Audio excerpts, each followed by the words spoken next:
Tay, nasan po si Mac? Nagpaalam kanina na mamimingwit lang daw sa ilog. Pauwi na rin siguro yun. Tay naman, bakit niyo pinayagan? Uy, malapit lang ang ilog. Hinayaan ko na dahil alam ko na naiinip na rin siya rito sa bahay. Ilang araw din pong umulan eh. Madulas po ang daan papunta ron. Baka nakakalimutan niyo, bulag po ang apo ninyo. Hindi ko nakakalimutan. Pero hindi naman lumpong anak mo. Mas marami pa nga siyang nagagawa kaysa sa iba na walang kapansanan eh. Mabuti pa sundan ko na siya. Hapon na eh. Uy, inariyan na pala ang anak mo eh. Papunta na rito. Lolo Ver, Nanay, ang dami ko pong huling isda oh. May ulam na po tayo mamayang hapunan. Oo nga, apo. Ang lalaki niya na. Masarap ang iba dyan na ihawin. Sige po Lolo, mag-ihaw po tayo. Matagal na tayong hindi nakakapag-ulam ng inihaw na isda eh. Nay, bakit po ang tahimik ninyo dyan? Alam ko po na nariyan po kayo. Dahil parating pa lang po ako, naamoy ko na yung pabango nyo. Paano kasi hindi ko nagustuhan ang pagpunta mo sa ilog? Alam mong delikadong pumunta dun mag-isa. Nagpaalam naman po ako kay Lolo Ver. Tsaka po, hindi lang naman po ako nandun sa ilog eh. Marami din pong namimingwit at naglalaba pa nga po yung iba eh. Huwag mo nang pagalitan ng anak mo. Mabuti nga marunong dumiskarte eh. Sa susunod, huwag kang basta aalis ng bahay na hindi ko alam, ha? Opo, Nay. Ipasok mo na ang mga isda sa kusina. Ako na ang bahalang maglinis niyan. Magbihis ka na rin at basang-basa ka.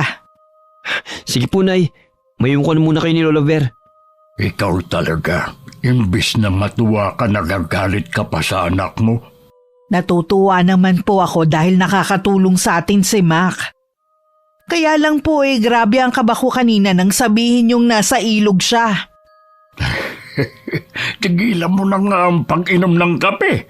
Nagiging nervyosa ka na eh. Hindi niyo po maiaalis sa akin ng mag-alala. Nag-iisa ko lang pong anak si Mac at bulag pa. Hindi lahat ng tao maiintindihan siya. Wala namang mananakit sa kanya rito sa lugar natin. Kaya ipanatag mo ang loob mo. Mabuti na rin kasi yung natututong anak mo na tumayo sa sariling paa. Para kapag wala na tayo, alam niya kung paano mamuhay mag-isa. Bilang ina, ang nasa isip ko lang ang pangalagaan ng anak ko sa kahit anong paraan. Naiintindihan ko naman ang nararamdaman mo. Kaya lang sinasaklawan mo na kasi ang kalayaan niya at mga gusto niyang gawin. Hanggang dito na nga lang siya nakakakilo sa lugar natin, pinipigilan mo pa. Marami pang gustong gawin ng anak mo. Hayaan mo siyang lumipad ng malayo. Anak ko sa pagkadalaga si Mac sa isang dayo noon. Nagtatrabaho ko noon sa isang karinderya nang makilala ko ang ama niya na nagtatrabaho malapit sa lugar na yon. Noon pa uso sa lugar ang nakawan. Isa ang lalaki sa tumulong sa akin na mahablot ang bag ko na naroon ang sahod ko. Ang mga sumunod na pangyayari ay naging mabilis na sa amin. Pero makalipas ang 3 buwang relasyon, bigla siyang nagpaalam na uuwi muna sa Maynila. Hanggang sa malaman kong buntis ako. At nung malapit ng mga anak, hindi na siya nagpakita pa sa akin.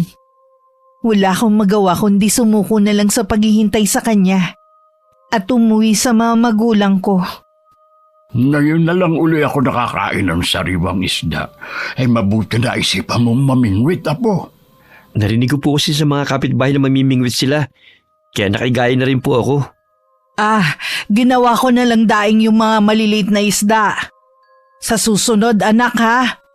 Huwag kang pupunta sa ilog kapag alam mo mag-isa ka lang. Opo, Nay. Pasensya na po, pinag-alala ko kayo. Mahal ka lang kasi ng nanay mo, kaya ganoon na lang ang pagprotekta niya sa iyo. Hanggat maaari, ayaw kanyang mawala sa paningin niya. Alam ko naman po yun, Lolo. Mahal ko din po si Inay, at kayo rin po. Sige, kumain ka na. Bukas bago ko pumasok sa trabaho, lilinisan ko muna ang kuko mo. Kumusta naman ang trabaho mo, Ila? Ayos lang naman po, Itay. Nagpapasalamat ako dahil maraming mga customer kanina. Mabuti naman kung ganun. Nay, may sasabihin po ako sa inyo. Ano yun, anak? Payagan niyo na po akong mga lakal. Di ba pinag-usapan na natin yan? Hindi pwede, baka mapano ka pa. Gusto ko lang po kasi makatulong sa inyo eh. Nakakakain pa naman tayo ng 3 beses sa isang araw Kaya hindi mo kailangan gawin yun. Bakit hindi mo payagan ang anak mo? Mabuti nga yun para malaman niya kung paano kumita ng pera. At saka hindi naman siya lalabas ng barangay natin eh. Mahirap naman po ang mga lakal Tapos wala pang kasiguruhan kung marami siyang makukuha na kalakal na pwedeng ibenta. Subukan lang ni Mac. Kung hindi niya kaya, di tsaka siya tumigil. Sige na naman po, Nay. Gusto ko po talaga makatulong sa inyo. Sige na nga. Pero wag kang lalayo, ha? Salamat, Nay. Lolo, thank you po. Nakumbisi niyo po si Inay. May tiwala naman kasi ako sa iyo na makakaya mo. Kilala ko na istrikta at may kasungitan sa aming lugar. Hindi rin ako ganun kalambing sa anak ko pero mahal ko siya. Lahat ng pangangailangan niya ibinibigay ko kahit wala nang matira sa akin. Marami din naman naligaw sa akin noon at handang maging ama kay Mac. Pero mas pinili kong manatiling kontento kung ano ang meron at kung sino lang ang kasama ko sa buhay. Maaga ka nakauwi ngayon. Kumusta ang pangangalakal mo? Okay naman po, Lo. Malaki po pinagbentahan ko ngayon. Talaga? Tiyak na matutuwa ang nanay mo. Sana nga po, Lolo Ver. Napapansin ko po kasi laging masungit si Inay eh. Pagod lang ang nanay mo sa trabaho, kaya akala mo laging masungit? Lolo, meron sana akong itatanong sa inyo eh. Si Nanay kasi, lagi lang siyang umiiwas. Tungkol saan ba ang itatanong mo? Alam niyo po ba kung sinong tatay ko? Ha? Ang totoo niyan na po, hindi ko siya kilala sa pangalan lang. Dayo lang kasi ang tatay mo at wala rin gaanong alam ang inay mo tungkol sa kanya. Binuntis lang pala niya si Inay, tsaka siya tumakas. Sabi naman ng inay mo noon, mabait ang itay mo. Nangako pa nga na babalik siya para makilala kami ng lola mo noon. Kaya lang hindi na siya nakabalik at matagal din siyang hinintay ng nanay mo. Hindi natin alam, baka may nangyari sa kanya. Hindi na po natin malalaman yun ngayon. Bakit ba inaitanong mo tungkol sa tatay mo? Matagal ko na pong gustong malaman ng tungkol sa kanya. Mula pagkabata, nainggit na ako sa ibang bata na mayroong tatay. Marami akong tanong na hanggang ngayon, wala pa rin pong kasagutan. Kung ano man ang mga tanong mo, tiyak na yun din ang mga tanong sa isip ng nanay mo. Alam ko po na hindi na mabubuo ang pagkatao ko. Kaya siguro dapat ko na lang tanggapin kung anong sitwasyon ko. Kahit wala naman po kasi akong ama, nandiyan naman kayo habang lumalaki ako. Kayo pong pumuno sa kakulangan ko ng ama. Malay mo, balang araw magkita kayo ng ama mo. Sana nga po, Lo. Alam ko po gusto rin siya makita ni Inay Siya nga pala. Aalis muna ako, ha? Meron lang akong tatawasin, yung anak ni Lucy. Ano po nangyari sa anak niya? Ilang araw na raw na nilalagnat Akala ng mag-asawa, simpleng lagnat lang hanggang kagabi daw kung ano-ano na nakikita. Baka daw pinaglalaroan ng elemento. Sasamahan ko na po kayo, Lo. Sigurado ka ba? Hindi ka pa ba pagod? Hindi po. Tsaka, mainip lang po ako dito sa bahay sa paghihintay sa inyo ni Nanay. Siya. Tara nang lumakad. Kilalang magtatawa sa lugar namin ng aking ama. Malaki rin ang respeto sa kanya ng mga residente. Isa rin siguro yun sa dahilan kung bakit hindi nila ginagalaw ang anak kong si Mac. At isa yun sa labis kong ipinagpapasalamat. Hindi ako masyadong nag-aalala dahil mabait naman ang mga tao sa anak ko. Nang makauwi ako sa bahay, wala ang maglolo. Siguradong isinama ng itay ang anak ko sa panggagamot niya. Mula pagkabata kasi laging nakabuntot ang anak ko sa kanyang lolo. Katatapos ko lang magluto ng hapunan nang marinig ko ang mga boses nila. Ginabi na kayo maglolo Galing kami sa bahay ni na Lucy. Ginamot ko yung anak niyang dalagita. Meron palang nagkakagusto na kapre dun sa bata. Kinailangan pa namin mag-alay ng manok sa puno ng duhat. Mabuti na lang napakiusapan ng nilalang na yun na tigilan na ang dalagita. Isa pa yan sa kinatatakutan ko Kaya't hanggat pwede, hindi ko gustong gumala tong si Mac. Baka ikaw naman ang mapagtripan ng mga hindi nating kauri. Alam naman ni Mac kung anong oras siya hindi pwedeng gumala kung saan. Oo nga po, Nay. Kahit bulag po ako, nalalaman ko po ang oras. Sandali lang maghahain na ako. Ako na lang po na yung maghahain. O sige. Nakakatuwa talaga ang batang yan. Kahit may kapansanan siya, kumikilos pa rin siya. Ayaw niya na maging pabigat sa atin. Kaya nga po kapag gusto niyang gumawa dito sa bahay hinahayaan ko na. Isa lang talaga ang kinalulungkot ko. Yung alam natin na hindi siya makakakita habang buhay. Pwede pa naman siyang makakita kaya lang po malaki ang kailangan nating pera sa operasyon. Sana isang himala mangyari na magiging dahilan para makakita pa si Mac. Wala na akong ibang pinagdarasal kung hindi yun. Matagal na akong huminto sa pagdadasal.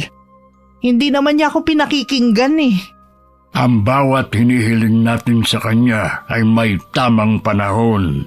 Hindi mo dapat kinaiinipan ng mga sagot sa iyong mga dasal.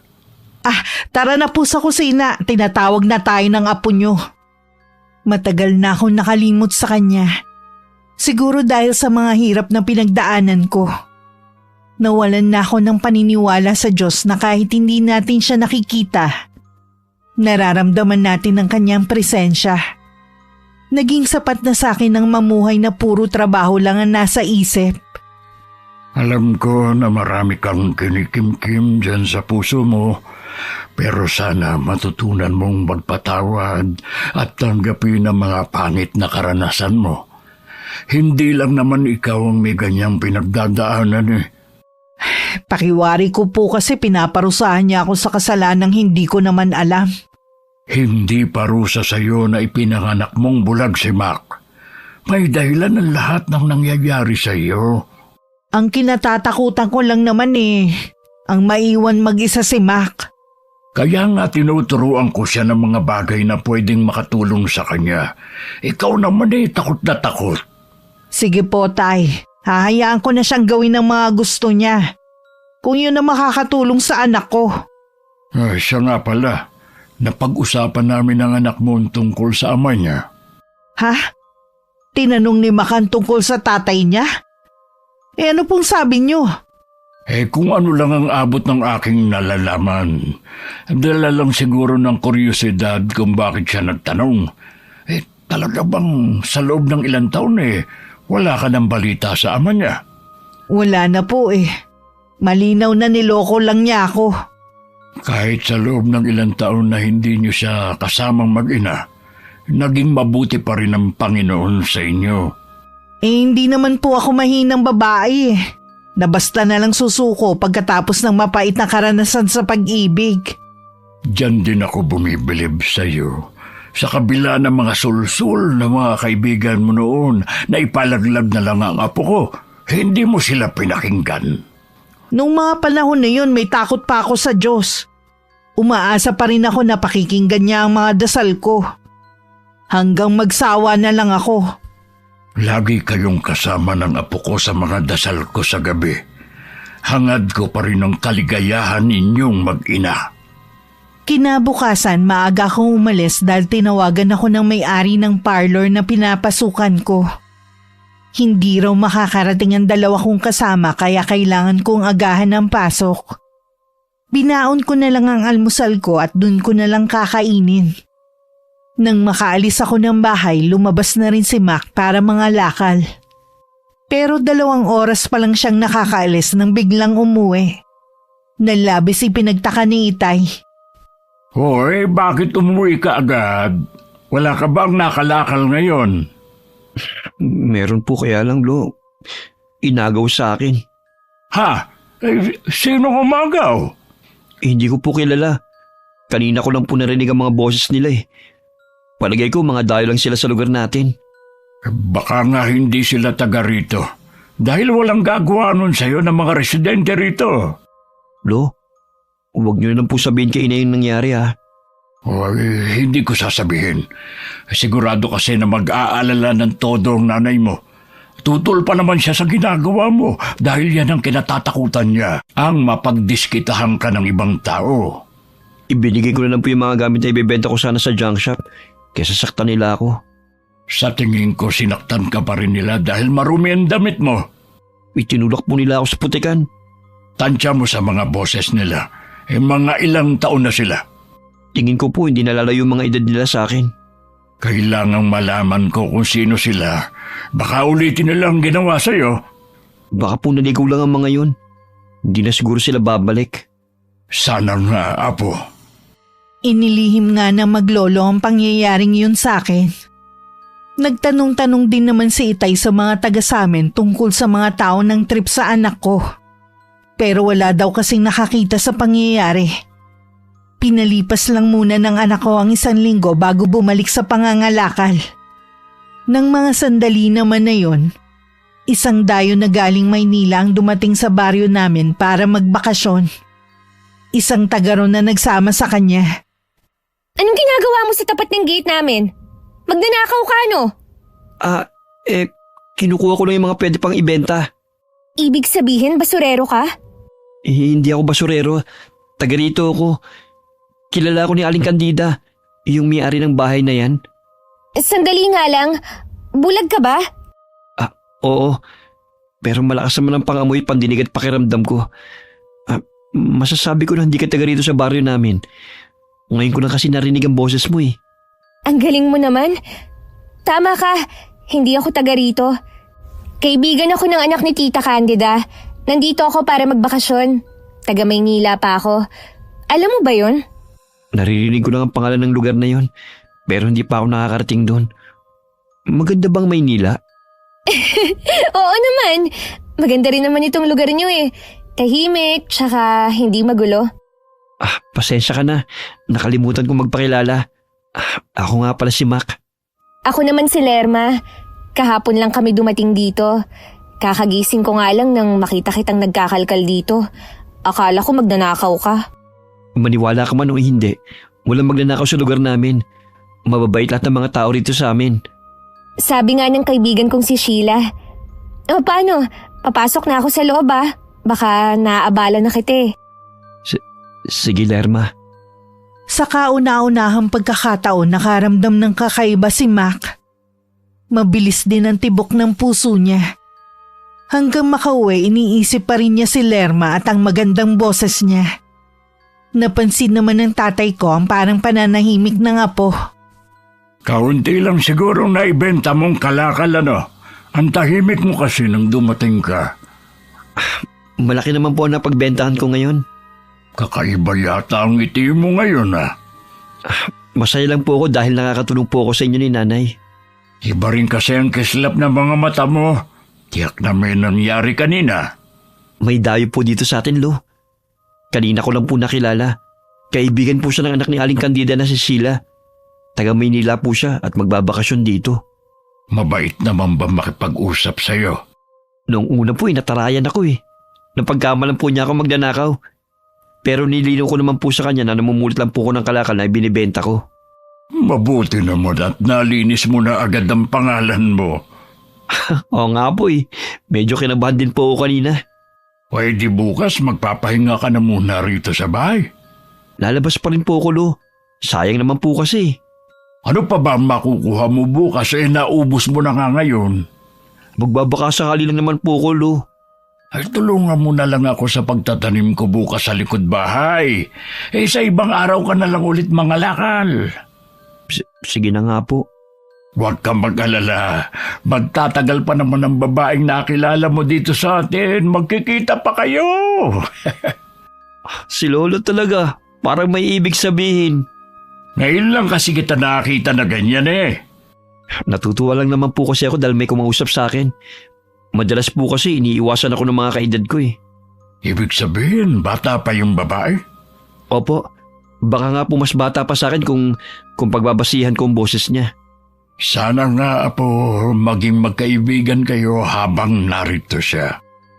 Malayo pa lang ako sa bahay, naririnig ko na ang tawanan ni na Itay at Mac. Mukhang may masaya silang pinag-uusapan. Bihira ko lang kasing marinig na tumawa ng ganun ng anak ko. Bigla tuloy na pawi ang nararamdaman kong pagod sa tawanan nila. Huminto lang sila nang maramdaman na malapit na ako. Mukhang masaya ang pinag-uusapan nyo Nagbibiroan lang kami ng anak mo. Si Lolo Ver po kasi, tinutukso ko sa isang dayo. Sinong dayo? Kilala mo naman siguro si Sheila, yung anak ni Candida na nagtatrabaho sa Maynila. Ay nariyan ngayon sa kanila at may kasamang kaibigan. Anong nakakatawa sa pinag-uusapan nyo? Sinasabi ko lang sa anak mo na baka maging magkaibigan sila habang narito yung babae. Pwede ka naman makipagkaibigan sa mga taga rito Bakit kailangan sa isang dayo pa? Tapos taga Maynila pa? Wala namang masama kung magiging magkaibigan sila, hindi ba? Kaso nga tay, taga Maynila. Mabuti kung talagang makikipagkaibigan yun. Oo nga po, Lo. Imposible na makipagkaibigan sa akin si Lerma. Maliban sa mahirap na ako, bulag pa. Huwag ka nang malungkot. Sanay ka naman na kami lang ng lolo mo ang kasama mo Hindi mo na kailangan pa ng kaibigan. Mabuti na rin yung makakilala si Mac ng ibang tao. Bahala na nga po kayo. Lagi nyo nalang kinukonsinti ang apo nyo Maiwan ko na nga muna kayo. Magpapahinga lang ako. Huwag mo nalang pansinin ang inay mo. May pagka-KJ kasi yan minsan Oo nga po. Baka pagodin po siya. Basta Apo, gawin mo lang kung anong magpapasaya sa'yo. Ang importante, wala kang inaapakang tao. Opo, Lo. Hindi na ulit naabutan ni Makandalagan dayo sa bahay ng kaibigan nito ng mga sumunod na araw. Nalulungkot man, hindi na lang niya yun ipinahalata sa kanyang lolo. Baka kasi tuksohin na naman siya. Sumagi rin sa isip niya na baka hindi nagustuhan ng dalaga ang lugar namin. Kaya nagdesisyon na lang na bumalik sa Maynila. Kaya ganun na lang ang gulat ni Mac nang pumunta siya sa ilog para mamingwit. Naroon din kasi si Lerma kasama ang kaibigan. Nakakabilib ka naman. Biruin mo, ang dami mong kayang gawin. Ayoko kasi maging pabigat kina nanay at lolo Ano pa ang kaya mong gawin? Lahat ng gawain sa bahay alam ko. Pati pag-iigib at pagtulong kay lolo sa pagtatanim ng gulay sa likod ng bahay namin. Ang dami mo palang kayang gawin. Kahanga-hanga ka naman, Mac. Kaya ka siguro namimingwit para may ulam kayo mamaya. Oo. Namimiss ko na kasi ang inihaw na isda Yun ang paborito kong ulam. Baka naman pwede mo akong bigyan ng mga mahuhuli mo. Gusto ko rin kasing makatikim ng sariwang isda dito sa ilog Oo ba? Bibigyan kita mamaya bago kayo umuwi. Hindi ka lang madiskarte. Ang bait mo pa. O paano? Hindi na kita aabalahin para makapamingwit ka na dyan. Pupuntahan ko lang si Sheila. Diyan lang ako sa malapit. Kakaiba ang sayang naramdaman ng anak ko sa mga papuring natanggap mula kay Lerma. Alam niyang nasa malapit lang ang dalaga. Dahil naririnig niya ang matamis nitong pagtawa. Para yung musika sa kanyang pandinig. Swerte rin naman ng anak ko na marami siyang nahuling isda ng mga oras na yun.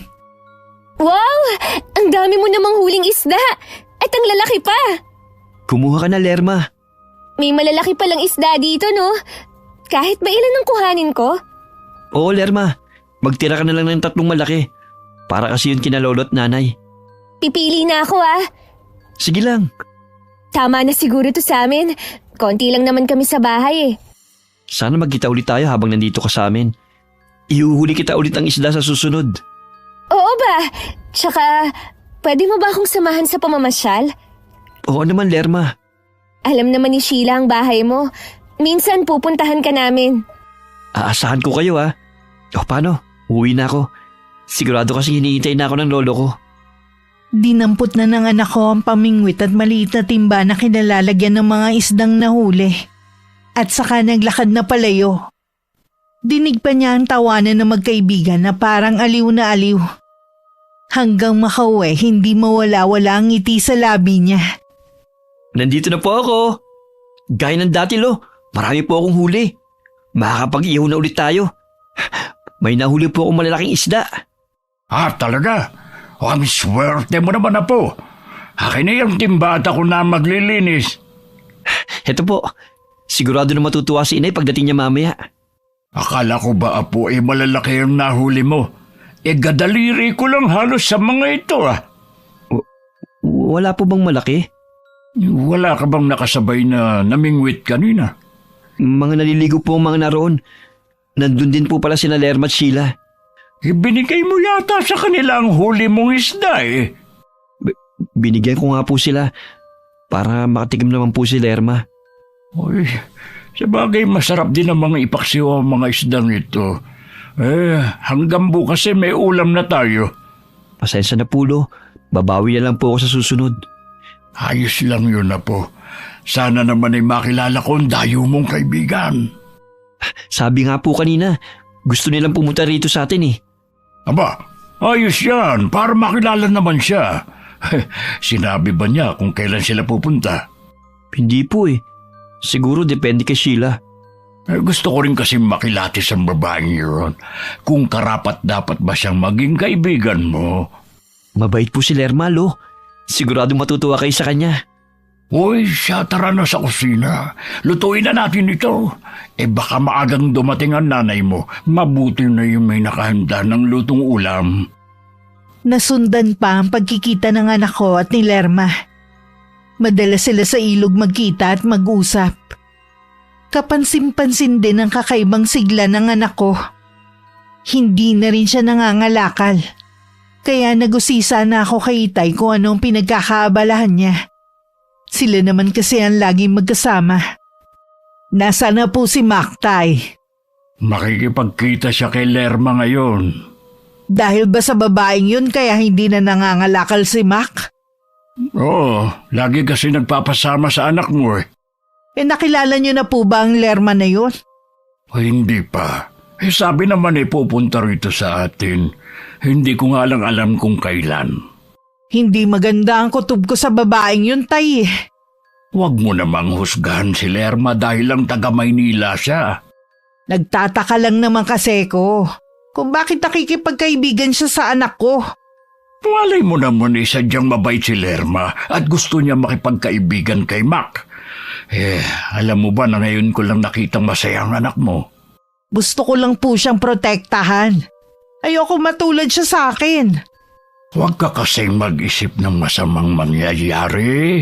Tingin ko naman hanggang sa pagkakaibigan lang sila. Nagbabakasyon lang naman dito si Lerma. Baka sa susunod na araw umalis na rin siya. Kahit hindi pa siya magtatagal dito, gusto ko pa rin siyang makilala. Sasabihin ko na imbitahan dito si Lerma. Gusto ko rin na makilala at na makilatis na gusto. Kung kailan naman wala akong pasok, siya naman ang abala sa ibang babae. Namimiss ko na rin kasi ang anak ko Gusto ko sana mag-banding kami. May ibang araw pa naman. Hayaan na lang muna natin si Mac. Nang mga sandaling yun, nasa ilalim ng malaking puno ng akasya sina Mac at Lerma. Nagyaya kasi ang babae na dun sila mag-usap. Hindi inaasahan ng anak ko na magtatapat sa kanya ang dalaga na may gusto sa kanya. Bakit parang hindi ka naniniwala sa sinasabi ko?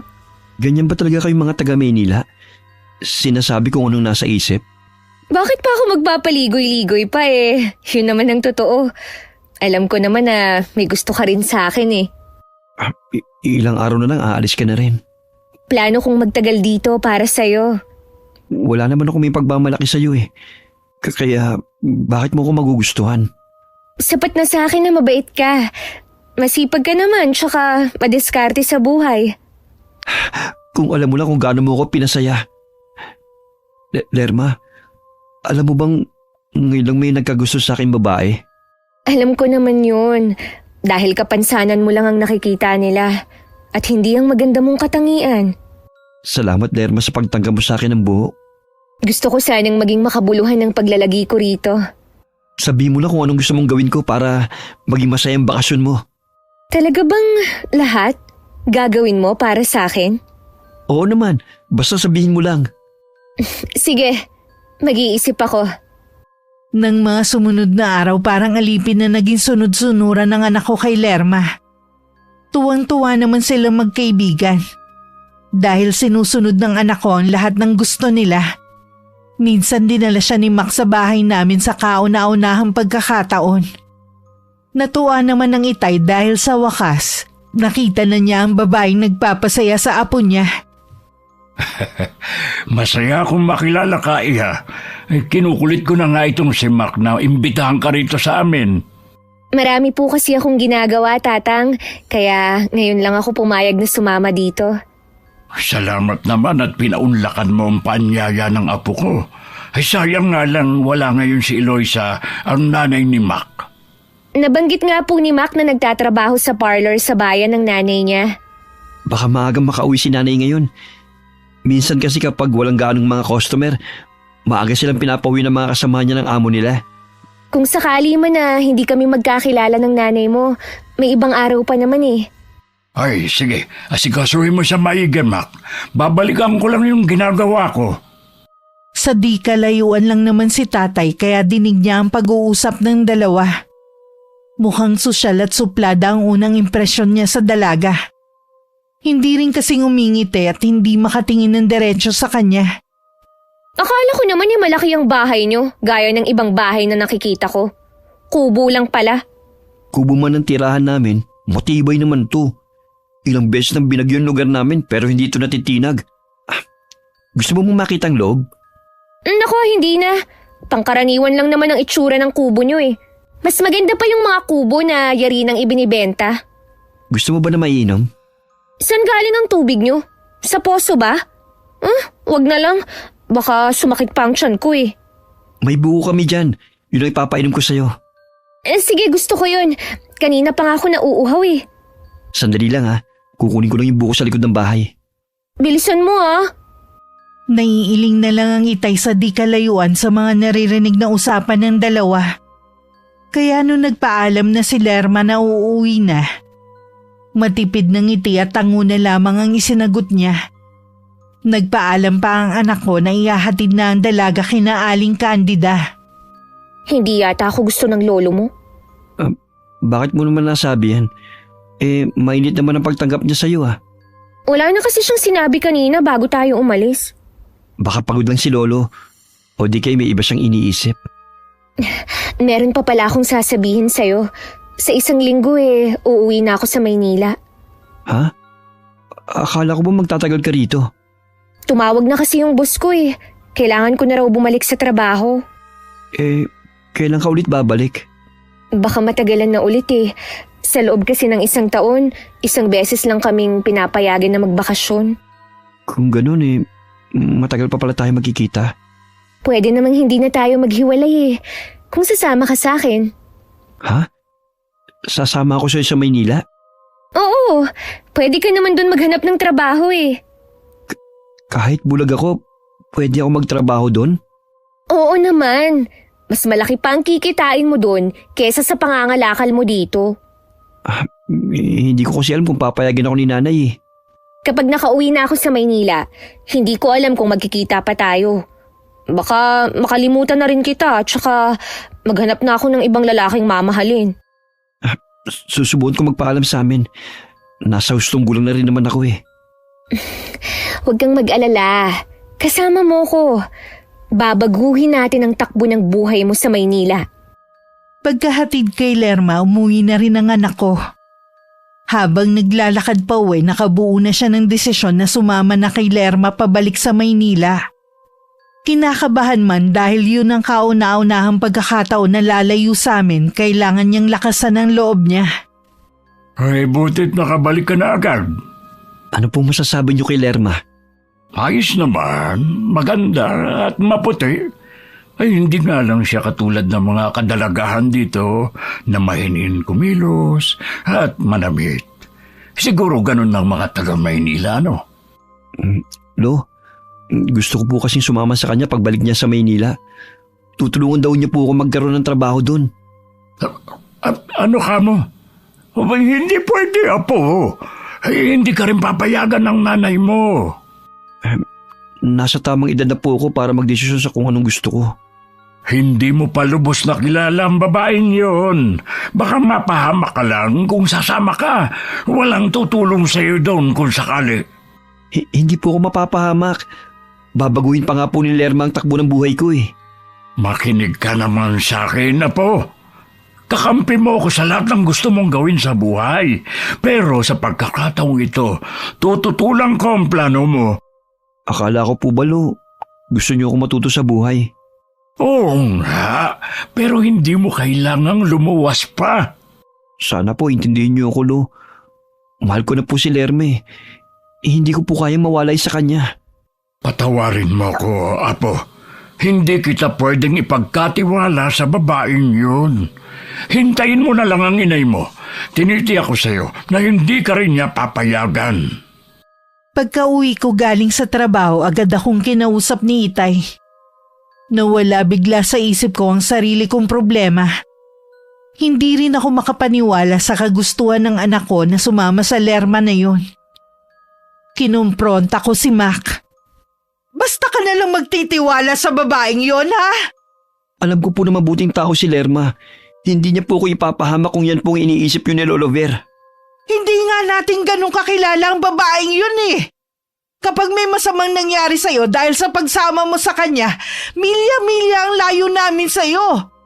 Hindi ka namin masasaklolohan. Nasa tamang edad na po ko para magdesisyon, Nay. Oo, nasa tamang edad ka na nga. Pero hindi mo nga kayang pangalagaan ang sarili mo eh. Kami ang higit na nakakaalam kung anong makakabuti sa'yo. Ako ang nanay mo. Wala akong pakialam kung matanda ka na basta ako pa rin ang masusunod. Nay naman, ayaw niyo po bang maging masaya ako? Alam mong gagawin ko ang lahat para maging masaya ka lang. Pero wag mo namang hilingin ang bagay na to. Hindi natin lubos na kilala ang babaeng yun eh. Hindi ko pa man siya nakikita, hindi ko na siya gusto. Alam ko kapahamakan lang ang hatid niya sa'yo. Galit na tinalikuran ako ni Mac. Pumasok siya sa kwarto at saka nagkulong. Hindi ko na rin siya tinangkang sundan. Lumapit naman sa akin si Itay. Nung dalhin niya rito ang Lerma na yun, biglang bumigat ang pakiramdam ko. Tama ka. Kapahamakan lang ang idudulot niya kay Mac. Nung malaman ko na taga Maynila ang babaeng yun, hindi ko na agad siya gusto. Wala akong tiwala sa mga taga-syudad. Ano bang klaseng babae yun? Nakakakilala lang niya sa lalaki ay yayayain na niya agad na sumama sa kanya. Noon pa lang duda na ako. Alam ko na may iba siyang motibo. Sa dami na naglipa ng masasamang loob sa Maynila, mapapahamak lang ang anak ko. Kaya lang nakuha niya na ang loob ng anak mo. Nabilog niya na ang ulo. Paano kung suwayin niya tayo dahil sa babaeng yun? Mula pagkabata po masunurin na sa atin si Mac eh. Hindi naman niya siguro magagawang sumama sa babaeng yun na hindi sinasabi sa atin. Iba ang nagagawa ng pag-ibig. Unang beses pa lang nagmahal ang anak mo at magaling magmanipula ang babaeng yun. Lalo tuloy na dagdagan ang iniisip ko ngayon. May problema ka ba, anak? Kasi po nagkita kami ng dati kong kaibigan. Yung nakasama ko nun sa kabilang bayan habang nagtatrabaho ako. Naging customer ko siya kanina at nakakwentuhan ko. Sabi niya matagal na raw kaming hinahanap ni Marcos. Hinahanap kayo ng tatay ni Mac? Opo, sabi ni Vicky. Ang dahilan daw kung bakit hindi nakabalik si Marcos noon dahil na-aksidente. Matagal na raw nalumpo. May mga tauhan na lang siyang binabayaran para hanapin kami. Sa wakas, natuldo ka na rin ng mga katanungan sa isip natin kung bakit hindi ka niya binalikan. Ano ngayon ang plano mo? Naguguluhan po ako, Tay. Hindi ko alam kung dapat ba akong maniwala. Para kasing hindi totoo ang lahat eh. Naiintindihan naman kita. Gaya ng parati kong sinasabi sa iyo, may dahilan ang lahat ng mga nangyayari sa atin. Masasagot sa tamang panahon ang lahat ng mga tanong natin. Bahala na po, Tay. Kailangan ko munang unahin si Mac. Ay, sinabi mo ba kay Vicky na may anak kayo ni Marcos? Binanggit ko po sa kanya pero hindi ko sinabi na may kapansanan. Dapat din malaman ito ni Mac. Tsaka na lang po siguro kapag lumamig na ang sitwasyon namin. Maliliwanagan din si Mac at maiisip niya na tama tayo na pigilan natin siya. Habang nasa trabaho po ako, pakibantayan niyo po si Mac ha. Kinakabahan po kasi ko na dahil sa babaeng yun makagawa siya ng pagsisisihan niya. Ako na ang bahala sa kanya. Naging tahimik lang ang anak ko at kibuin dili kami ni Itay. Alam naming masama pa rin ang loob niya sa amin. Bihira na rin siyang lumabas ng bahay. Hanggang sa mabalitaan namin na nakaalis na si Lerma. Mula noon naging panatag na ang loob ko. Pero hindi namin inaasahan na may iba palang plano si Mac at si Lerma. Eloisa! Si Mac! Nawawala! Ha? Sigurado po kayo? Baka nandyan lang siya sa paligid. Wala siya. Umalis na siya. Iniwan na tayo ni Mac. Merong sulat. Nandun sa higa niya. Basahin mo. Mukhang si Lerma ang nagsulat nito. Nagpapaalam siya sa sulat na ito. Patawarin daw natin siya kung bakit niya nagawa tayong suwayin. Mac, anak ko. Nalinlang tayo ng anak mo. Pinaniwala niya tayong nakaalis na nga si Lerma para maging panatag tayo. Baka mahabol ko pa sila sa terminal. Pupunta ako doon. Sasamahan na kita, anak. Makikiusap pa ako kay Anton na samahan tayo. Bilisan na natin, Tay. Ang kapitbahay naming si Anton na may jeep ang nagatid sa amin papuntang terminal. Pero pagdating namin doon, sabi na nagbebenta ng tiket 3 bus na nakaalis papuntang Maynila. Tay, ano pong gagawin natin? Paano pa natin masusundan si Mac? Baka kung anong mangyari sa kanya doon. Hindi niya kabisado ang Maynila.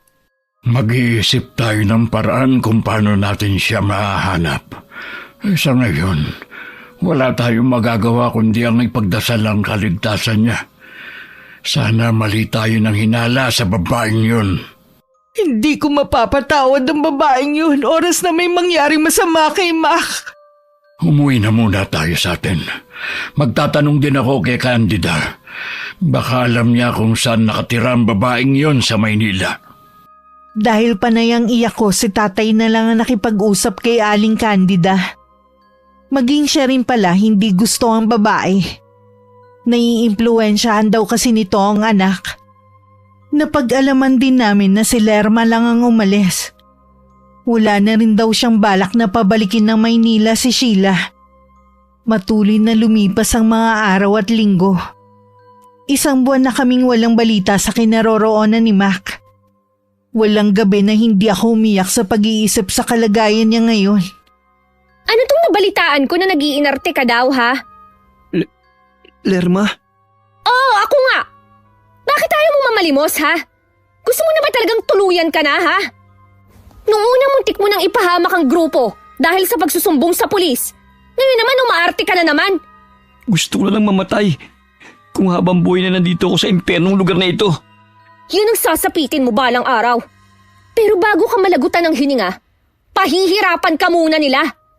Narinig mo kung anong ginawa nila sa babaeng ayaw sumunod? Mas matindi pa doon ang sasapitin mo. Dapat nakinig na lang ako kina Inay at Lolo. Hindi ko sana sinapit to. Tanga ka eh! Mas naniwala ka sa mabulaklak kong salita kaysa sa mga taong buong buhay ay kasama mo na. Nay! Lolo Ver! Miss na miss ko na kayo. Patawarin niyo ako. Hindi ko kayo sinunod. Ay naku, tumigil ka na nga! Ang laki mong tao, iyakin ka naman. Pagkatapos kitang pagkatiwalaan, ito pa pala mapapala ako sa'yo. Ang sama mo. Matagal na akong masama. Utu-utu ka lang kasi, kaya agad kitang napaniwala. Paano mo nasisikmura ang ganitong kasamang gawain? Ay, ang drama mo naman. Lalo lang ako nanggigigil sa'yo eh. Lerma, nagmamakaawa ako sa'yo. Hayaan mo na lang ako makalis sa lugar na ito. Sumunod ka na lang sa mga ipinag-uutos sa'yo. Dahil kahit anong gawin mo, ito na ang bagong mundo mo. Hindi ka na makakaalis pa. Walang nagawa kundi mapaiyak na lang ang anak ko sa kinasapitan niya. Walang araw at gabi na hindi niya kami naiisip ng lolo niya. Isang gabi na pagod at gutom dahil sa maghapon ng pamamalimos, maaga siyang nakatulog.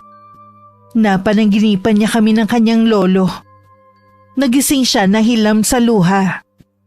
Nay, Tay, hinahanap niyo pa rin pala ako. Hintayin niyo ako. Pipilitin ko mabuhay para sa inyo. Diyos ko, iligtas niyo po kami ng mga kasama ko. Sa natitirang oras ay ginugol na lang ng anak ko sa pagdarasal. Samantala ng mga oras na yun, nagising din ako na tinatawag ng anak ko. Nang alam ko na hindi na ulit ako makakabalik sa pagtulog, bumangon na lang ako. At tinanawang walang hanggang dilim na lagi ko nalang ginagawa mula nang umalis si Mac. Hindi ka na naman ba makatulog? Nagising po ako na tinatawag ng anak ko eh. Alam ko na sa panganib ang buhay niya. Kailangan niya tayo. Humingi na rin naman tayo ng tulong sa kakilala ni Marcos. Mapapadali na noon ang paghahanap kay Mac. Mabuti pa siguro umuwi na muna tayo sa atin. Ayoko po, Tay. Dito lang ako. Hindi ako aalis hanggat hindi ko nakikita ang anak ko. Kung gusto niyo na po umuwi, hindi ko kayo pipigilan. Hindi rin ako mapapalagay kung maiiwang ka rito. Alam ko po na hindi kayo sanay sa buhay dito. Baka namimiss niyo na ang buhay probinsya. Oo, pero mas gusto kong umuwi doon na kasama ko kayo ni Mac. Anak, nasan ka ba? Miss na kita. Hindi ko na alam kung paano mabuhay na wala ka. Lagi kong ipinagdarasal ang kaligtasan mo, apo ko. Lumipas pang muli ang isang buwan. Wala pa ring balita ang mga naghahanap kay Mac. Dahil laging puyat at hindi makakain, dinapuan na ako ng sakit. Lagi na lang akong nakahiga at umiiyak. Magpakatatag ka, anak. Huwag kang mawalan ng pag-asa. Makakasama rin natin si Mac. Hindi tumitigil ang mga pulis at maging ang mga inutusan ni Marcos na maghanap sa anak mo. Galit po siguro sa akin ng Diyos, Tay. Mula noon puro hirap na lang ang dinadanas ko. Si Mac na nga lang ang dahilan ko para mabuhay Inilayo pa niya sa akin. May dahilan ng lahat, anak. Huwag mo siyang sisihin sa mga nararanasan mo. Mas dapat nga na lumapit ka pa sa kanya. Para saan pa ang paglapit ko sa kanya kung hindi naman niya ako pinapakinggan? Sinusubukan ka lang niya kung hanggang saan ang pananalig mo. Ang gusto ko lang makabalik sa akin si Mac. Kung hindi ba siya makita, mas gusto ko na lang mamatay. Sandaling nahinto ang aming pag-uusap nang tumunog ang cellphone ko. Hindi ko yun pinansin. Ayoko na kasing makarinig pa ng mga negatibong balita. Kinuha na lang ni Itay ang cellphone at siya ang nakipag-usap. Ipipikit ko na sana ang mga mata ko nang marinig ko ang pangalan ni Mac. Mangiyak-ngiyak na bumaling sa akin si tatay na may nakaguhit ng ngiti sa labi. May nakakita daw kay Mac na namamalimos sa lansangan. Buhay ang anak mo, Eloisa. Bakit hindi pa nila kinukuha si Mac? Bakit ayaw pa nilang iligtas ang anak ko? Hindi daw ganun kadali ang lahat. Hawak daw ng isang sindikato si Mac, kung saan ang mga hawak nila ay may mga kapansanan, bata at matatanda na sapilitang pinagpapalimos sa kalsada. Kaya pala interesado sa kanya si Lerma. Yun pala ang gusto niyang gawin sa anak ko. Pagkakakitaan niya ang pagiging bulag nito. Ang sama niya. Nananahimik ang anak ko sa probinsya, guguluhin lang niya. Sisiguruhin kong magbabayad siya ng malaki. Huwag mo na munang pairali ng galit mo. Kailangan mo magpalakas, lalo't alam na natin kung ano ang kalagayan ni Mac. Opo, Tay. Magpapalakas po ako para sa anak ko. Tutulong na rin ako para mahanap siya. Kahit nangihina pa, lumabas na ako sa bahay na pansamantala naming tinutuluyan ni Itay. Sa lugar kung saan nila namataan si Mac na namamalimos, doon ako naghanap. Pero inabot na lang ako ng gabi. Ni anino ng anak ko hindi ko nakita. Wala akong kamalay-malay na hindi nun lumabas ang anak ko dahil inaapoy ng lagnat. Kung hindi ka pa tatayo hanggang bukas dyan, pala ka na nilang tapusin. Alam mo ba kung anong ibig sabihin nun, ha? Papatayin ka nila dahil wala ka nagsilbi. Anong magagawa ko? Hindi ko talaga kayang mamalimos. Binilhan na naman kita ng gamot eh. Bakit hanggang ngayon, hindi pa rin mawala-wala ang lagnat mo? Hindi kaya may diferensya na ang loob ng katawan mo? Tingin ko nga rin, Lerma. Pakiramdam ko rin, mamamatay na ako. Mas maigi pa nga siguro kung mamatay ka na lang sa sakit, kesa naman sa mamatay ka sa pagpapahirap na gagawin nila sa'yo. Gusto kong makita ang inay at itay bago man lang ako mamatay. Asa ka pa? Hindi mo na sila makikita kahit kailan. May pag-asa pa. Lerma, tulungan mo akong makalis dito. Sira ka pala eh. Pati ako gusto mong idamay sa galit nila. May mga magulang ka pa ba? Ha? Bakit bigla mo namang naitanong? Kasi hindi niyo ako naiintindihan sa kagustuhan kong makasama muli ang pamilya ko. Ang totoo niyan, hindi ko na nakagisna ng mga magulang ko. Tiyahin ko na ang nag-alaga sa akin mula bata. Naiintindihan na kita. Malabo yan. Hindi mo naman ako kilala.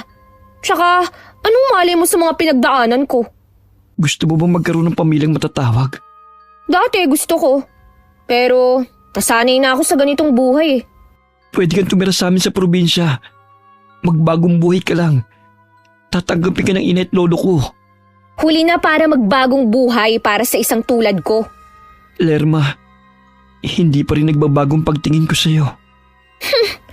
Hindi pa rin ba malinaw sa'yo, ha? Niloko lang kita.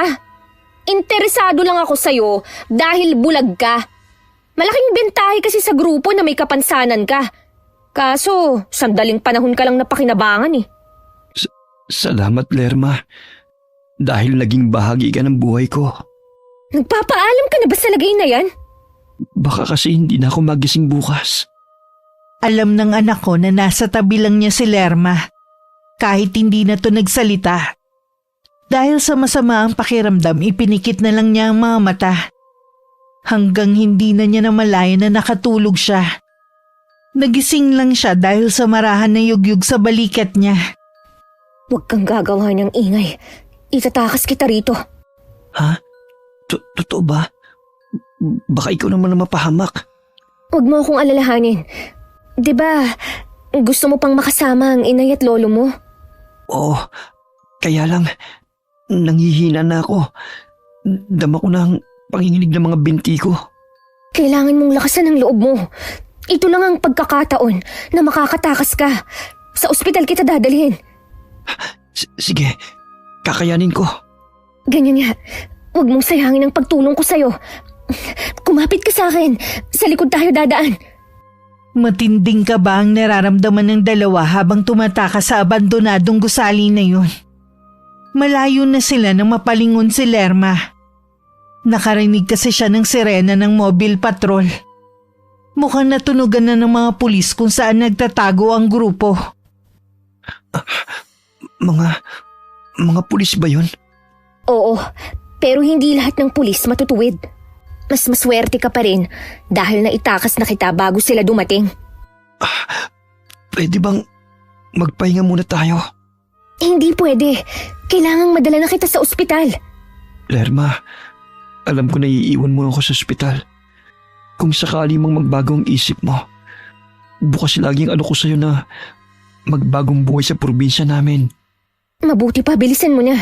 Kailangan ka nang matingnan ng doktor. Hinatid lang sa ospital ni Lerma ang anak ko at saka bigla na lang nawala. Kinailangan pang hintayin na magising ang anak ko para malaman ang impormasyon tungkol sa kanya.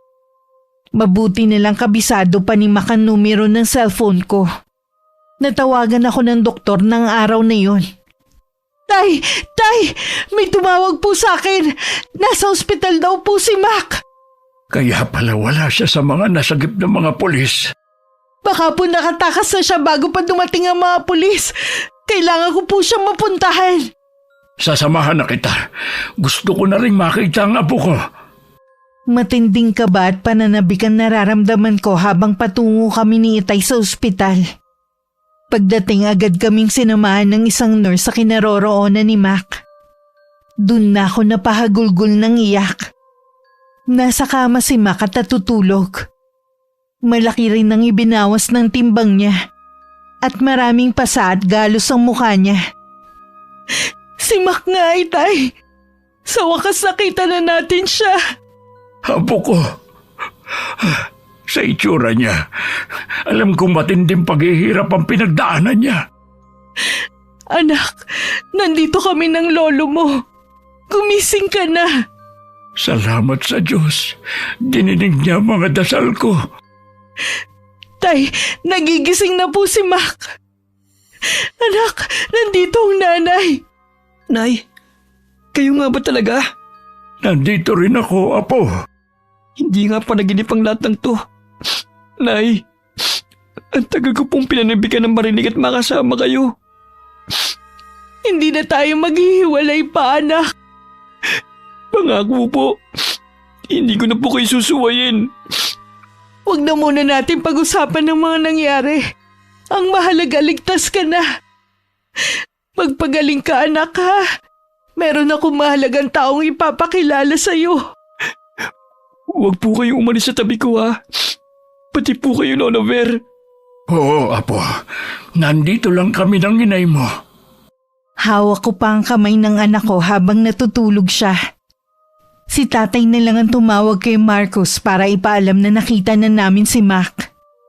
Ginawan din niya ng paraan para mailipat ng ibang ospital ang anak ko. Ilang araw din bago tiniyak sa akin ng doktor na maayos na ang lagay ni Mac. Kaya po pala ang bilis niyo ako napuntahan sa ospital. Dahil nandito lang din po kayo sa Maynila. Sinundan ka kasi namin dito. Kung saan-saan kami naghanap sa'yo. Kung kani-kanino rin kami humingi ng tulong. Mabuti po ay may kakilala kayo. Ito na siguro ang tamang panahon para ipaalam ko sa'yo na kapag lumabas ka rito, gusto niyan dun ka sa bahay nila tumira. Sino pong tinutukoy niyo, Nay? Ang Itay mo. Matagal na pala tayong pinapahanap. Bakit po hindi niya ako dinalaw dito sa ospital? Mas gusto niyang sa bahay na lang maghintay sa'yo. Mahirap din kasi sa tatay mo eh. Matagal na siyang lumpo.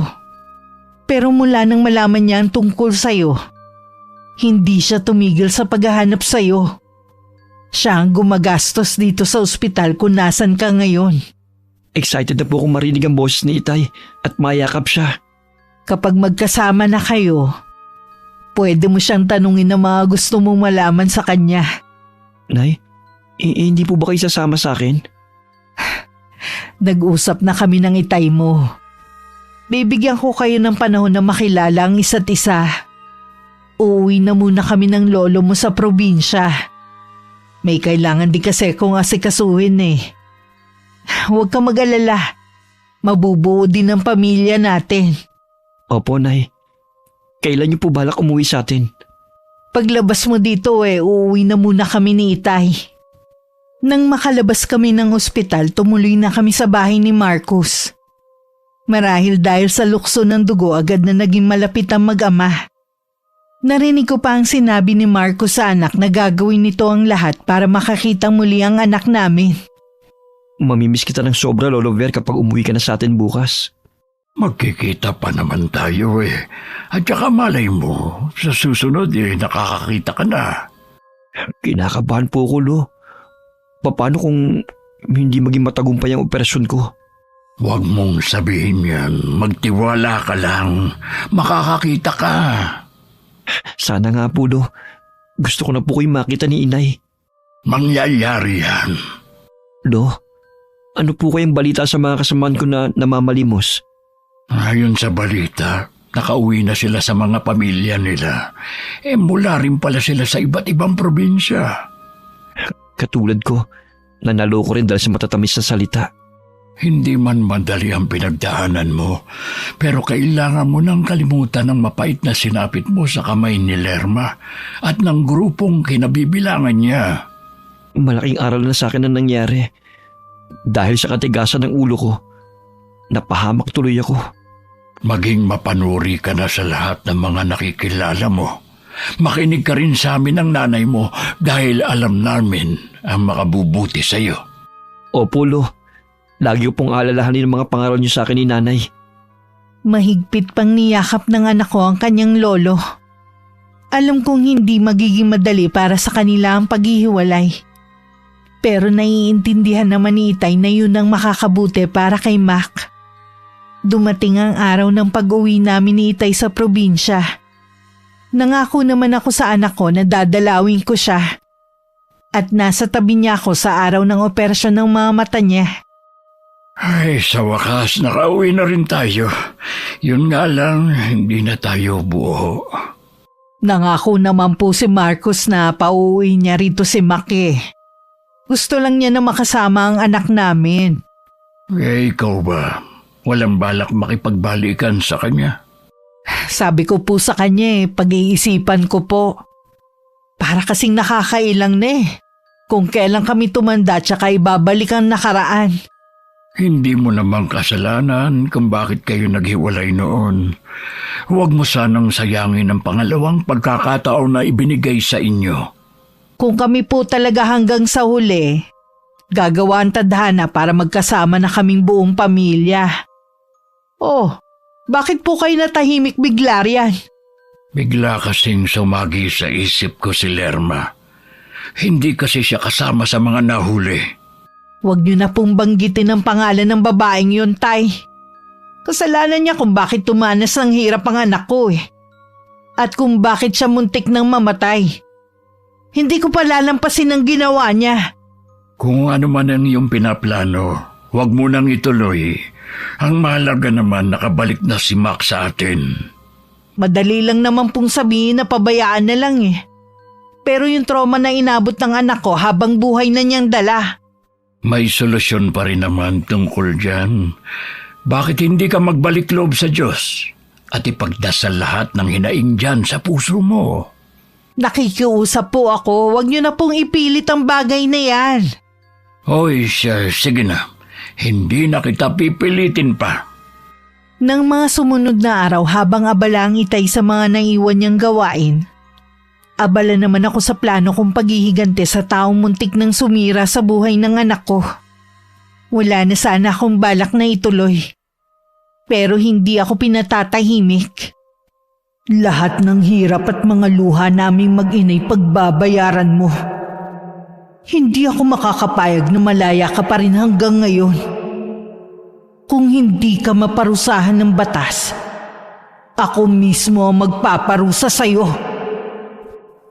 Habang hinahanda ko ang mga gagamitin sa gagawin kong orasyon, bumalik sa alaala ko ang ilang buwan na pagdurusang naranasan ng anak ko. Yun na nagpapatindi ng galit ko. Hindi alam ni Itay na sa akin iniwan ni Inay ang libretang itim ng mangkukulam. Inakala marahil ng aking ama na matagal na yun ibinaon sa lupa ni Inay. Ngayon sa kauna-unahang pagkakataon, gagamitin ko ang itim na karunungan sa taong nagpahamak sa aking anak. Para mas maging mabagsik ito, araw ng Biyernes ako magsasagawa ng orasyon. Tingnan mo nga ang itsura mo sa salamin. Maitim na ang paligid ng mga mata mo. Ganyan talaga kapag binabagabag ka na ng konsensya. Parang masisiraan na po ko ng bait siyang. Tuwing pumipikit ako at inaantok na, may bumubulong sa tenga ko. Siguro nga po, binabagabag na ako ng konsensya ko. Walang dapat sisihin kundi ikaw rin sa nangyayari sa'yo. Sa dami ng mga nabiktima mo. Mabuti nga nabuwag na ang grupo na yun eh. Pasalamat ka na nga lang, hindi ka nakasama sa mga nakulong. Siguro naman magtatanda ka na. Hindi ko naman po ginusto ang naging buhay ko eh. Anong hindi? Tayo ang pumipili ng landas na tatahakin natin. Ikaw dahil sa kagustuhan mong kumita ng malaking pera sa mabilis na paraan, pinasok mo ang maruming gawain na yan. Hindi naman po ako yumaman. Hindi ka talaga aasenso sa ganyang gawain. Kung magkamal ka man ng pera, mabilis din mawawala sa'yo. Alam ko na nga po ngayon, Chang. Kaya nga umuwi na ako rito eh. Naalala ko, di ba sabi mo dadalawin mo yung bulag na dinala mo sa ospital? Napuntahan mo ba? Bumalik po ako ron pero wala na siya. Wala na pong maibigay na impormasyon sa akin ng ospital. Basta ko na lang po kasi siya iniwan dun eh. Iniisip ko nga po na baka patay na po siya. Sabi mo nga matinding gutom at hirap ang dinanas ng binatang iyon. Posible nga na namatay siya sa sakit. Ikaw naman kasi ilang beses nang nakiusap sa'yo pero hindi mo agad itinakas yung pobre. Hindi naman po kasi ganun kadali. Ipagdasal mo na lang ang kaluluwa ng binatang yon. Naway matahimik na. Siguro naman napatawad na niya ako.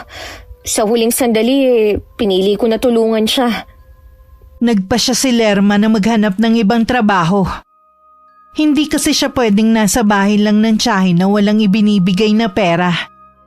Yun nga lang hindi rin siya makatagal dahil sa pagsama lagi ng pakiramdam. Napagkamalan na rin siyang baliw ng mga katrabaho dahil bigla na lang siyang sisigaw. Dahil sa kung ano-anong imahe ang nakikita niya. Pasensya na po talaga, Chang kung naging pabigat ako sa inyo. Pinipilit ko naman pong magtrabaho Hindi ko nga lang po alam ang nangyayari sa akin. Kung ano-ano na pong nakikita ko. Huwag mo munang isipin ko wala ka maibibigay sa aking pera. Tingin ko nga sa'yo may sakit ka Magpatingin ka kaya muna sa doktor para maagapan ka. Wala naman po akong nararamdaman sa katawan ko, Chang May nakikita po akong nakakatakot na imahe. Tapos yung mga bulong sa tenga ko na hindi ko maintindihan. Napansin ko rin na may mga buhok sa banyo.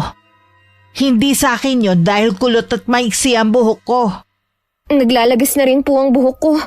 Hindi ko alam ang dahilan. Diyos ko, sana mali ang iniisip ko. Ang mabuti pa magpatingin ka muna sa doktor ngayon. Sinunod nga ni Lerma ang utos ng tiyahin.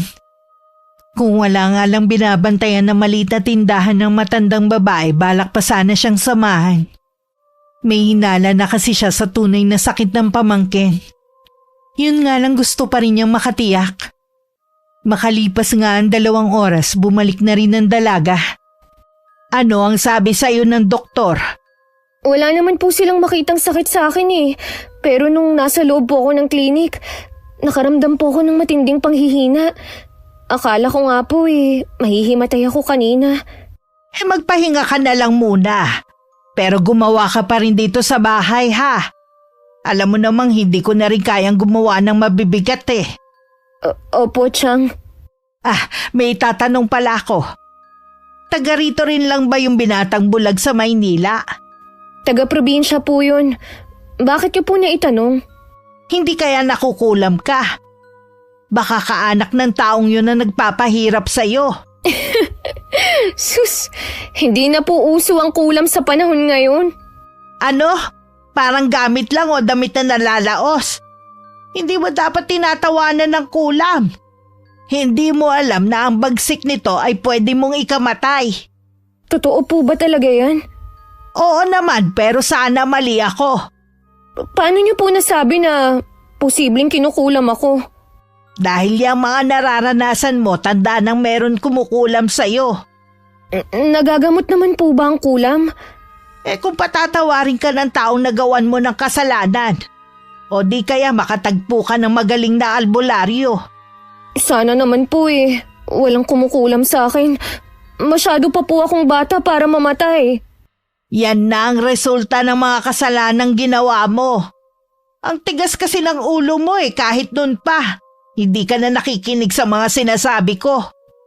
Dahil sa mga napag-usapan nila ng tiyahin, mas lalong naging balisa si Lerma. Hindi na siya halos makatulog sa gabi. Bumagsak na rin ang kanyang katawan. Tuwing kumakain siya, isinusuka rin niya. Madalas tubig na lang ang nilalaman niya sa kanyang tiyan. Walang masama kung pupuntahan mo ang pamilya ng binatang bulag. Humingi ka ng kapatawaran sa nagawa mo. Hindi naman sigurado kung sila nga ang nasa likod ng pangungulam sa akin eh. Hindi na mahalaga kung sila man o hindi. Sasamahan kita kung kailangan. Malayo po ang probinsya nila. Baka mapagod lang kayo sa biyahe. Ang sakin lang huwag mo nang hayaan na lumala ang sakit mo. Kung paghihigante ang hangad ng taong yun, unti-unti kanyang pahihirapan. Hanggang sa ikaw na mismo ang humiling ng sariling kamatayan. Sige po, pupunta ako sa probinsya nila. Kinabukasan maaga palang bumiyahin na si Lerma. Puno man ng kaba at takot, kailangan niyang lakasan ang loob niya kung gusto pa niyang mabuhay. Samantala ng mga oras na yun, binabasa ko ang mga nakasulat sa lumang libreta. Namimili kasi ako ng pangwakas na parusa na ibibigay ko sa dalaga. Naroon pa rin ang puot sa puso ko, hanggang sa mga sandaling yun. Hindi ka ba luluwas para dalawin ang anak mo? Baka sa 1 linggo na ako dumalaw sa kanya.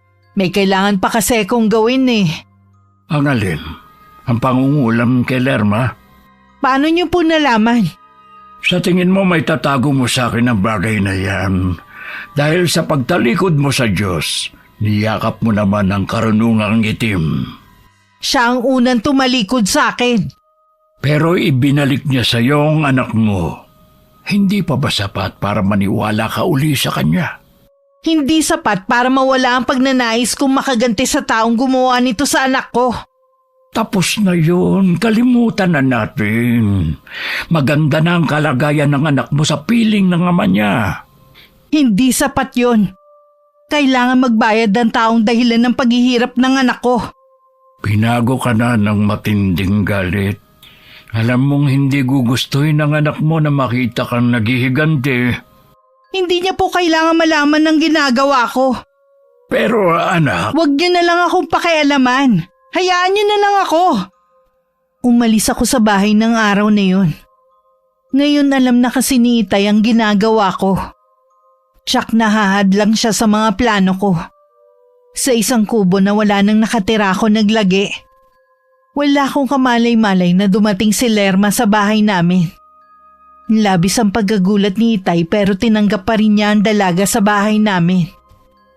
Alam ko po na galit kayo sa akin at hindi niyo ako mapapatawad sa ginawa ko. Nandito po ako para humingi ng kapatawaran sa ginawa ko kay Mac. Napakasama ng ginawa mo sa apo ko. Nagkasakit na nga ang inay niya dahil sa sobrang pag-aalala. Kung saan-saan na rin namin siya hinanap, mabuti na lamang hindi kami nawalan ng pag-asa na makakasama pa namin siya balang araw. Ang ibig niyo pong sabihin, kasama niyo na ulit si Mac? Oo, tinawagan kami ng ospital kung saan siya naroon. Mabuti na lang tanda pa ni Mac ang numero ng kanyang ina. Nang madatnan namin siya, nasa kalunos-lunos siyang kalagayan. Sabi pa ng doktor, kung nahuli pa ng ilang minuto ang pagdala sa kanya sa ospital, hindi na nila maisasalba ang apo ko. Lolo Ver... Kung paghingi lamang ng kapatawaran ng ipinunta mo rito, napatawad na kita, pero hindi ka pa handang patawarin ni Eloisa, ang nanay ni Mac. Matinding galit niya sa'yo. May kumukulam po sa akin. Gusto ko lang pong malaman kung ang nanay ni Mac ang may kagagawa nito. Hindi magagawa ni Eloisa yan. Malamang ibang taong gumaganti sa'yo. Hirap na po kasi ako Nagbabaka sakali lang po ako na baka kayo ang nasa likod ng nangyayari sa akin. Patawarin mo ako. Hindi kita pwedeng tanggapin sa bahay namin. Baka abutan ka ni Eloisa, baka kung ano pang magawa niya sa'yo. Naiintindihan ko naman po. Wala naman po akong balak na magtagal dito Masaya po ako na ligtas na si Mac at kasama na niya ulit kayo. May ibibigay ako sa iyo na herbal na kahit papano makakatulong sa iyo para maibsan ang nararamdaman mong sakit. Maraming salamat po sa inyo. Titignan ko rin kung anong magagawa ko para mapagaling ka. Maging leksyon na sana sa iyo ang pangyayaring ito. Kung sakaling malampasan mo ang pagsubok na ito sa buhay mo, huwag mo nang balikan ang dati mong gawain. Magbabagong buhay na po ako. Hindi na po ako ulit gagawa ng masama. Ilang araw din akong hindi umuwi sa amin. Iniwan kong may sindi ang mga kandila sa kubo sa tapat ng ginawa kong maliit na altar. Hanggat may sindi yun, patuloy na maghihirap si Lerma sa sumpang ibinigay ko sa kanya. Ano bang pagsubok itong binigay sa atin? Parang gusto ko na rin maratay. Pasensya na po kayo, Chang, kung sobrang abala na ang ginagawa ko sa inyo. Wala naman ibang tutulong sa'yo kundi ako eh.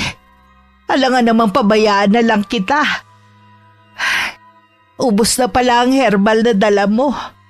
Marahil po kailangan ko nang tanggapin ang nakatadhana sa akin. Huwag ka munang sumuko. May pag-asa pa tayo at yun ang maghimala. Oo nga po. Yun po ang kailangan ko. Isang himala. Nagagawa mo pa talagang tumawa kahit butot balat ka na lang. Napapagod na po kasi akong umiyak at malungkot dahil sa sinapit ko. Huwag ka mag-alala. Kahit puro sakit ng ulo ang ibinigay mo sa akin hindi kita iiwan. Lagi lang akong nasa tabi mo. Salamat po, Chang. Pasensya na po at pasaway ako sa inyo. Hindi ako pala simba pero kanina habang nasa palengke ako dumaan ako sa simbahan. Para kasi may humahatak sa akin para pumasok sa simbahan. Siguro kailangan mo ng dasal. Dahil wala ka na nga magulang, ako na lang ang gumawa. Aray! Ang sakit po ng tiyan ko. Parang lumalaki na naman siya. Ano kaya ang nasa loob ng tiyan mo at patuloy sa paglaki? Hindi ko po alam, Chang. Pero walang kaparis ang sakit. Sabayan mo ko at magdasal tayo. Yun ang kauna-unahang pagkakataon na mananalangin si Lerma. Ibinuhos na ng dalaga ang lahat ng lakas sa dasal na yun. Baka wala na kasi siyang natitirang lakas sa susunod. Ilang araw na kasi siyang hindi kumakain. Dahil hindi na rin tinatanggap ng tiyan niya. Samantala, hindi ko inaasahan na biglang uuwi sa amin si Mac. Nalaman din niya ang ginagawa kong pangungulam kay Lerma. Siguro sinabi sa'yo ng lolo mo, no? Ayoko lang po na magpakasama kayo dahil sa sinapit ko. Nay, ako na po nakikiusap. Itigil niyo na po yan. Dapat lang na magbayad ang babaeng yon. Nananahimik ka dito pero anong ginawa niya? Dinala ka niya sa Maynila para mamalimos. Sinamantala ka niya. Kaya tama lang ang ginawa kong pagpapahirap sa kanya. Buhay pa po ba si Lerma?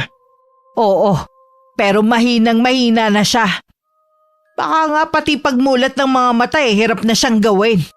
Nagmamakaawa po ako sa inyo. Bawiin niyo na po ang karamdaman na ibinigay niyo kay Lerma. Patawarin niyo na po siya. Gaya ng ginawa kong pagpapatawad. Hindi! Maghihirap siya hanggang sa huling hininga niya. Kasi po, si Lerma ang dahilan kung bakit ako napahamak. Siya pa rin po ang nagligtas sa akin mula sa kapahamakan. Anong ibig mong sabihin? Dahil po sa pagkakasakit ko, nawala na po ako ng silbi sa grupo na dumukot sa akin.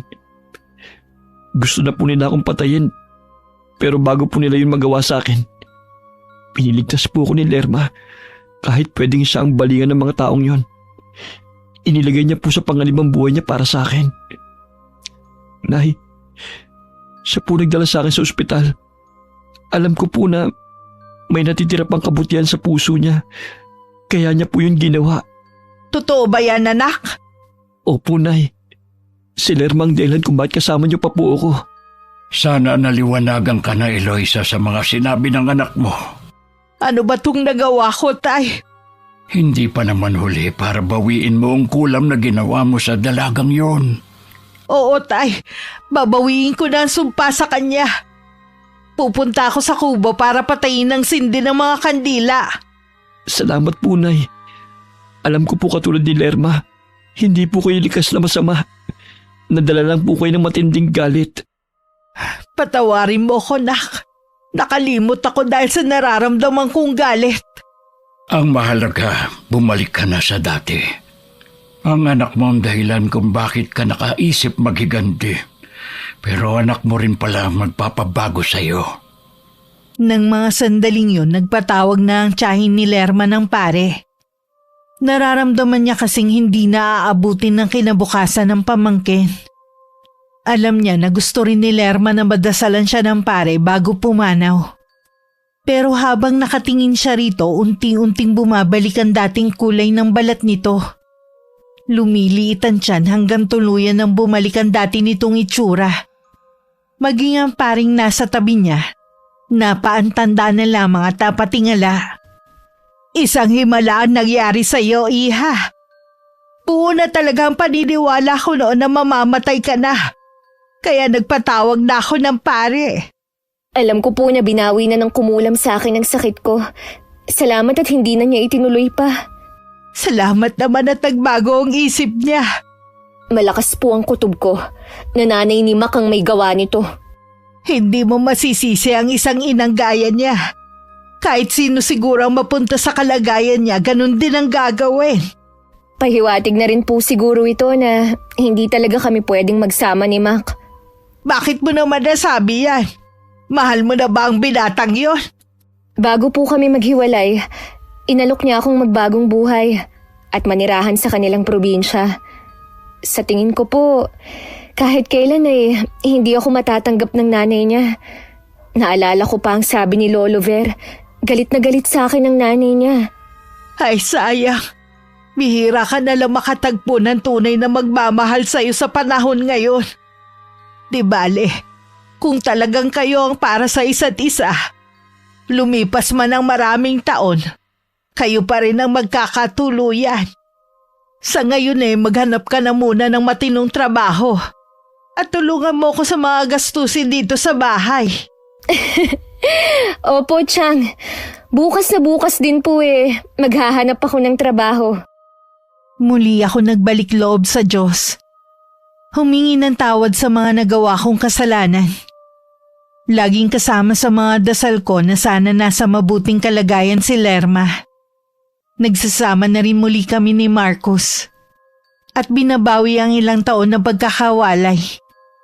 Kasalukuyan kaming naninirahan dito sa Maynila. Ang itay naman mas pinili na manirahan sa probinsya. Lagi na lang namin siyang dinadalaw doon. Wakas. Tay, nasan po si Mac? Nagpaalam kanina na mamimingwit